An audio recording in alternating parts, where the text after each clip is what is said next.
Hello, people. Welcome to yet another exciting episode of Novel Conversation.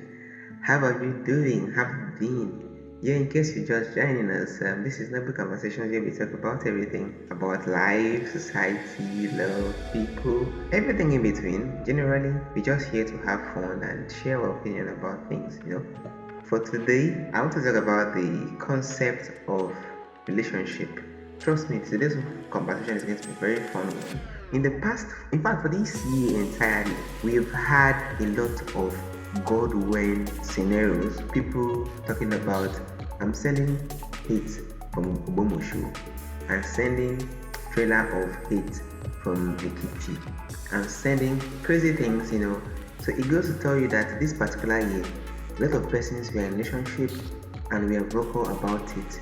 Beyond the regular noise we hear about broken marriages and failed relationships, this year was really a table turner. I was personally excited about the whole turn of events because at some point it felt like only news we have about relationship is failed marriages. When people break up in relationships, you see them in blogs, people will talk about them.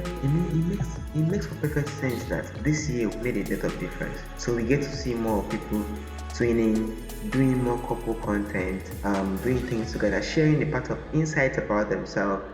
It was refreshing going through all of this content because at some point I was like, wait, in fact, if this is how relationship is, I rather stay single because at some point people I started seeing content like married people who have spent years in relationship will tell you that, oh, you think that relationship is all bad and rosy. They will come to tell you that we don't mind the things you see on social media. They are all not they are just a fragment of the entire relationship. It goes to paint the picture that relationships are not fun. Nobody should look forward to having a relationship. But this year, we saw the different part of it. I'm so happy that single Pringles we are prepared to for people we are looking forward to the next video content.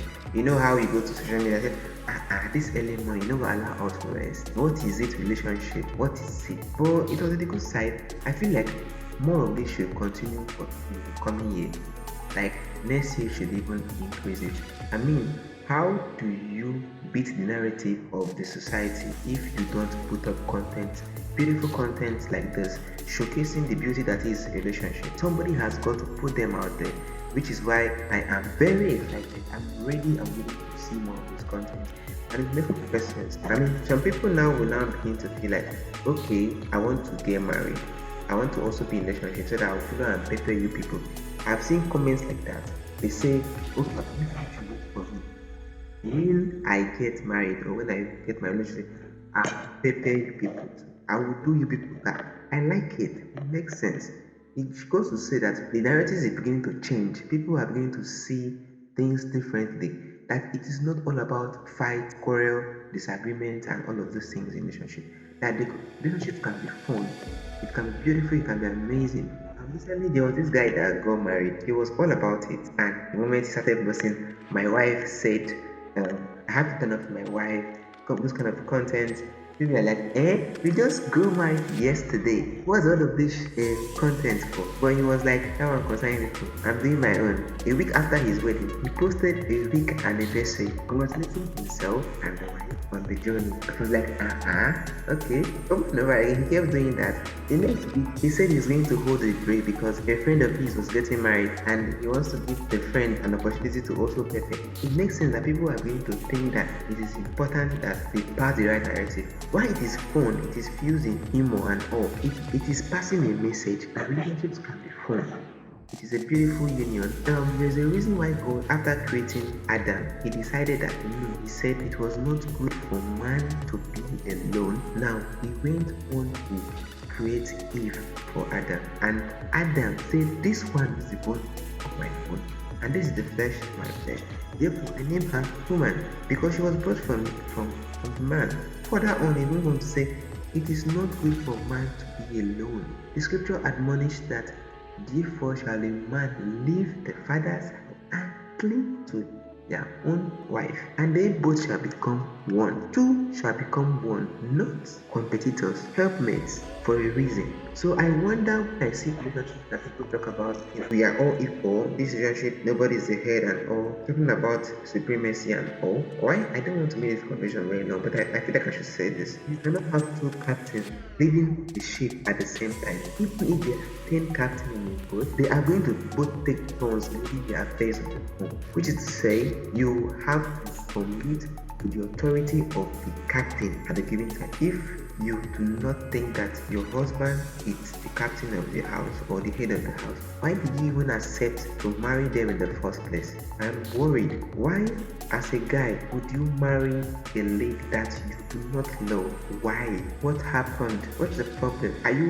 Was it a problem of peer pressure? Back in the days of our fathers, we used to hear of marriages where parents would just bring a random girl and introduce to the son, and they become married. They are able to be in a relationship for the longest of time. Why is it now that we have the liberty of choosing who we really want to settle down, that we are having so many problem relationships? Why?